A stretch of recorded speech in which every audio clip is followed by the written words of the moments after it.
Donc, bonjour tout le monde. Nous avons présenté le sujet d'initiation numéro 4 des systèmes ADAS qui a sous le thème détecteur de fatigue, d'intention et de vigilance du conducteur. Comme vous savez, la fatigue, c'est la difficulté à rester concentré au danger en conduisant vient de là. On fait moins d'attention au danger de la route, mais en cas de stimule, le conducteur peut réagir, même si ce n'est plus lentement qu'à l'accoutumée. Alors, pour le plan de présentation, on va citer tous ces ensembles-là. Premièrement, on va parler des solutions disponibles. Deuxièmement, on va citer le cahier de charges et le plan du projet avec les limites et les contraintes. Et enfin, on va faire la détection des fatigues avec extraction des caractéristiques faciaux et par deep learning.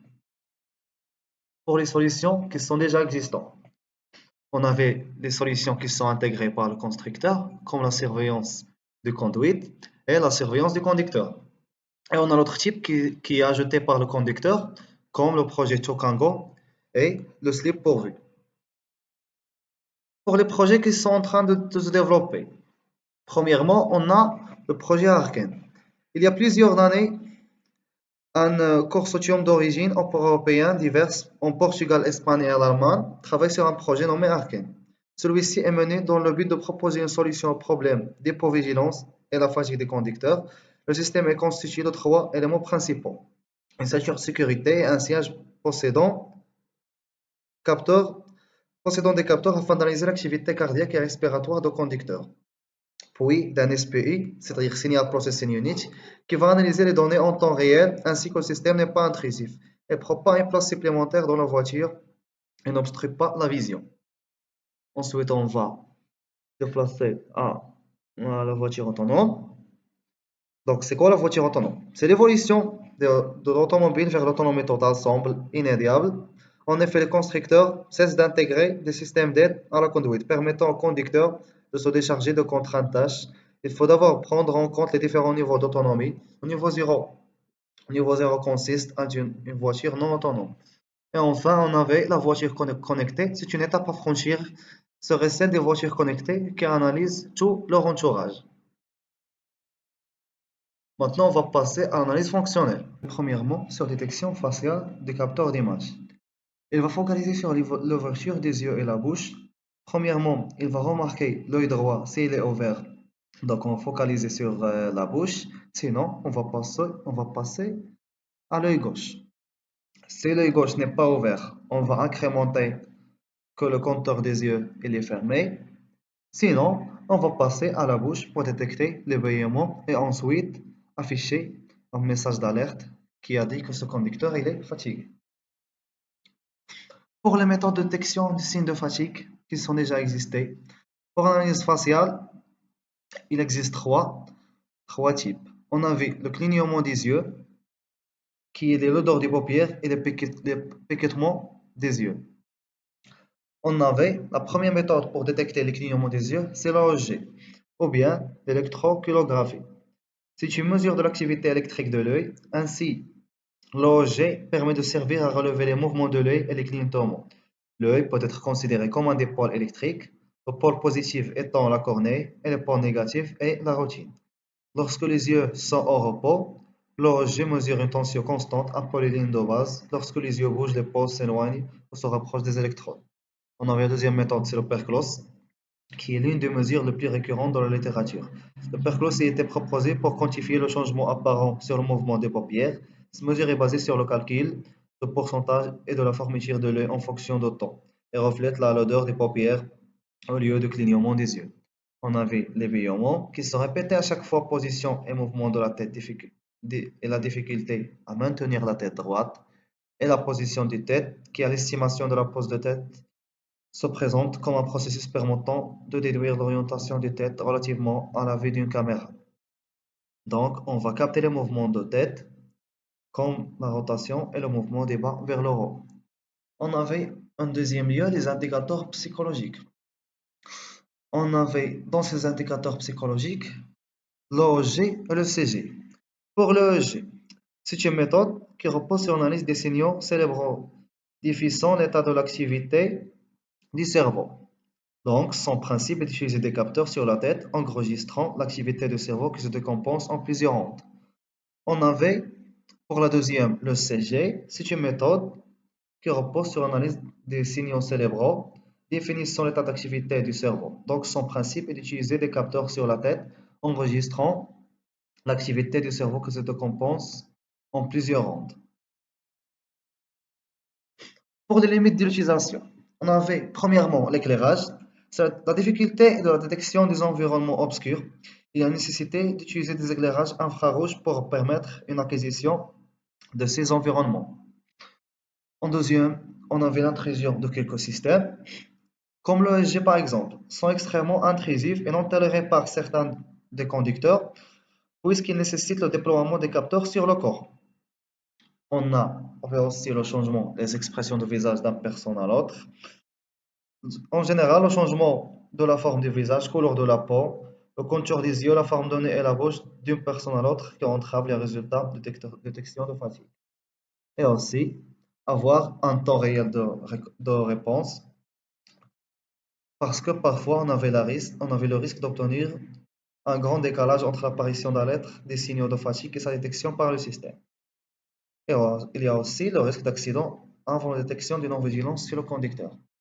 Et enfin, on avait la nécessité de détection d'autres choses qui causent de l'attention, car parfois, si on porte le téléphone ou bien, ou bien allumer la musique en haute voix dans la voiture, c'est un signe aussi d'une attention du conducteur. Pour notre plan de travail, premièrement, on va analyser les indices de fatigue et leur niveau au sein du conducteur, et on va faire des études qui répondent à notre projet. Alors, on va distinguer ces avantages et ces inconvénients de toutes ces solutions et faire ces comparaisons entre ces solutions. Et on va faire une suggestion des solutions d'amélioration du système et on choisit un algorithme de détection et de classification. Et enfin, on doit faire un test du programme pour mesurer l'efficacité de ce système réalisé et faire l'analyse des résultats. Alors, maintenant je vais vous présenter la partie de la détection de la fatigue par extraction des traits de facion. Dans cette partie, on a besoin des bibliothèques suivantes, Scapy, Umisel, OpenCV et Dlib. Commençons tout d'abord par la détection de visage, qui se fait grâce à la bibliothèque Dlib, et le repère facial. Ce repère est utilisé pour estimer l'emplacement de 68 coordonnées XY qui se figurent sur le visage. Chaque ensemble de coordonnées est attaché à un trait bien spécifié. On sait maintenant l'emplacement des yeux et de la bouche, du coup on peut les suivre et là vient l'étape de la caractérisation qui sert à calculer en premier lieu deux facteurs qui caractérisent l'état de vigilance du conducteur. Et puis faire la comparaison des résultats acquis avec les seuils tolérés. Commençons par le calcul de EAR. Le EAR de chaque œil est représenté par 6 coordonnées x égales, en commençant par le coin gauche de l'œil, comme si vous regardez la personne, puis on travaille dans le sens d'aiguille d'une montre autour de l'œil. Par conséquent, pour extraire les régions oculaires d'un ensemble de repères faciaux, nous avons simplement besoin de connaître les bons indices de tranche. Alors, l'image en haut, à gauche, nous avons un œil complètement ouvert avec les repères faciaux de l'œil tracés. Ensuite, en haut à droite, nous avons un œil qui est fermé. Le bas trace ensuite le rapport hauteur-largeur des yeux au fil de temps. Alors, le formule suivant est capable d'analyser le degré d'ouverture des yeux. Les PI jusqu'à P6 sont les emplacements des yeux sur le repère faciaux de D. Alors, comme vous pouvez le voir sur l'image suivante, le rapport hauteur-largeur de l'œil est constant, indiquant que l'œil est ouvert. Puis chute rapidement à 0, puis augmente à nouveau, indiquant qu'un clignement a eu lieu. Dans notre cas de détecteur de somnolence, nous surveillons le rapport hauteur-largeur des yeux pour voir si la valeur diminue mais n'augmente pas à nouveau, ce qui implique que la personne a fermé les yeux.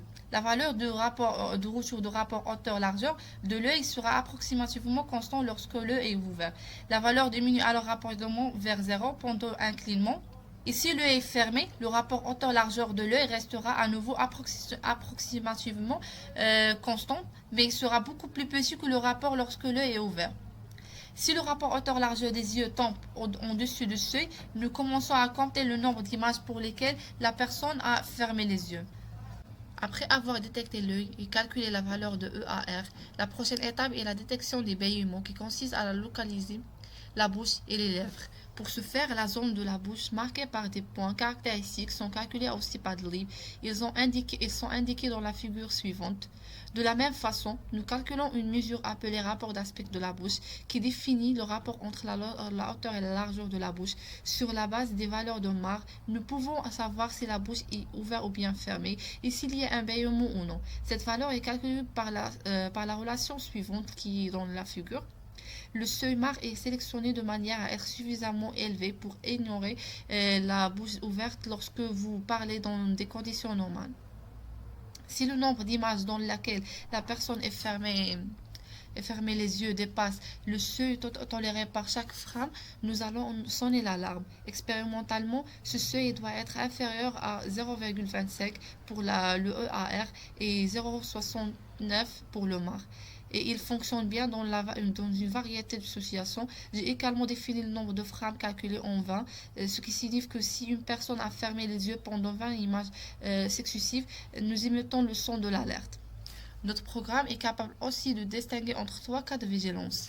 État actif qui est l'état normal favorisable et l'état où le conducteur dort et l'état où le conducteur fatigue. Ce sont les deux états critères qu'on va éliminer ou bien éviter. Et dans ces deux derniers cas, le système alerte le conducteur et le fait signe qu'il doit prendre une pause.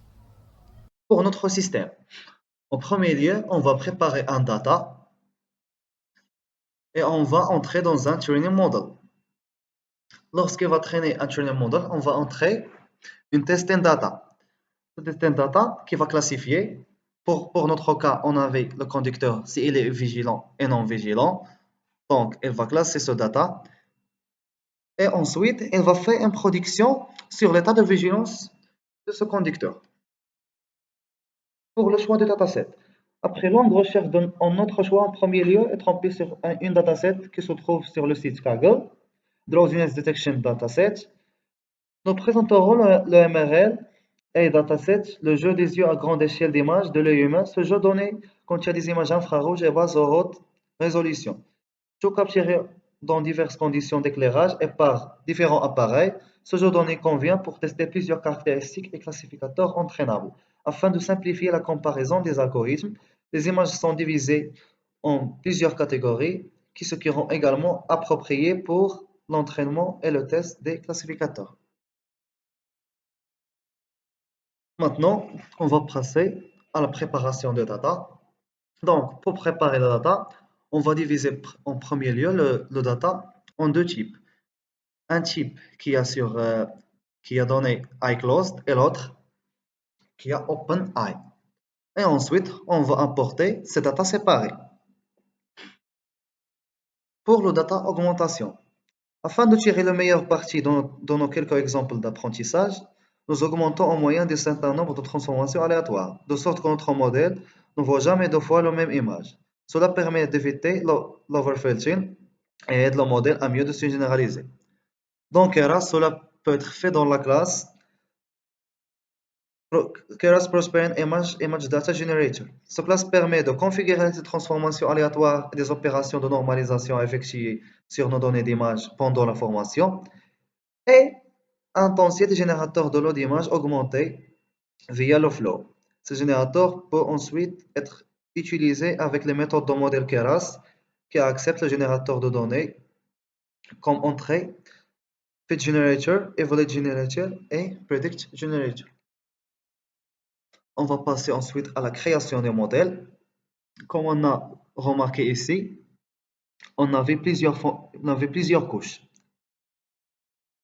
En premier lieu, on avait la couche de convolution conv2D 752. Cette couche de convolution, elle a un rôle d'analyser les images fournies en entrée et détecter la présence des ensembles des features.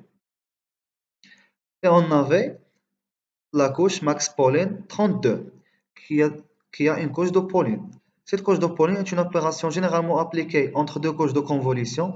Celle-ci reçoit en entrée les feature maps formées en sortie de la couche de convolution et son rôle est de réduire la taille d'image, tout en préservant leurs caractéristiques et les plus essentielles parmi les plus utilisés. On retrouve le Max Pauling mentionné précédemment ou encore l'avérage Pauling, dont l'opération consiste à conserver à chaque pas la valeur moyenne de le filtre. Et on avait la coche d'activation 752 qui a une fonction d'activation, que ce soit Rollo ou Softmax. Cette coche remplace toutes les valeurs négatives reçues en entrée par des zéros.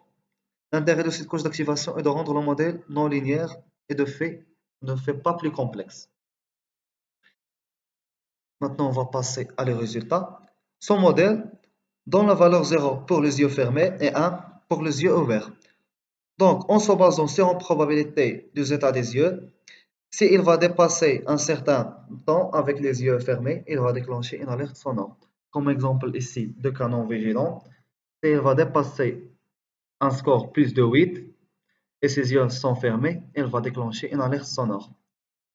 Alors maintenant, je vais vous simuler la partie concernant le deep learning et la bibliothèque Keras. Alors après qu'on a entraîné le modèle, il est capable maintenant de distinguer entre les deux états de vigilance. En premier lieu, il s'affiche la fenêtre celle-ci qui s'affiche devant vous avec un sous-titre de Open and score égal à 0, donc il n'y a pas de danger et le conducteur n'a pas dépassé le score toléré. Juste quand le score de frein et d'état d'ouverture des yeux, des fermetures des yeux dépasse la norme tolérée qui est 15, une alerte sonore va alerter le conducteur pour s'arrêter ou pour le faire signe qu'il a besoin de faire une pause. Alors maintenant, je vais vous montrer comment ça marche.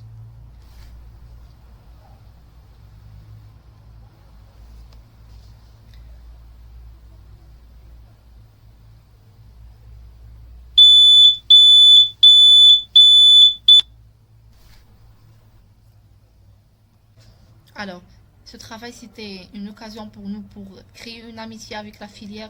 On a beaucoup appris, surtout qu'on n'a pas beaucoup des prérequis nécessaires pour faire ce travail, mais on a essayé, on a fait tous nos efforts.